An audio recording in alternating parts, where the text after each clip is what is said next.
E a Cerato, ele dá um problema nos amortecedores. Ao longo do vídeo vocês vão ver. E também engana muita gente aí.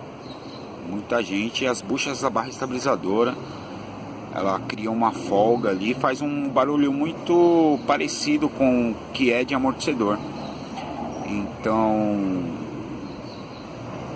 eu substituí, né, os amortecedores pela marca Caiaba, porque para mim hoje é uma das melhores marcas no mercado, e coloquei as buchas da barra estabilizadora original ali. O carro ficou perfeito, tinha um barulhão e agora ele tá rodando redondinho aí, beleza, gente? Mexe aí, Thiago. Folga nós.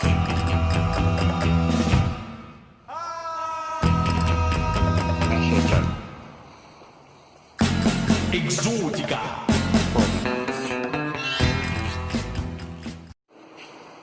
Bom, já tirei a bucha. Essa bucha aqui, tá?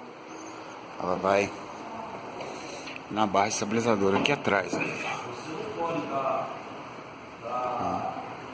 Ela é encaixada aqui, tem uns parafusinhos, tal. Essa bucha aqui dá mais problema na Sorento, tá?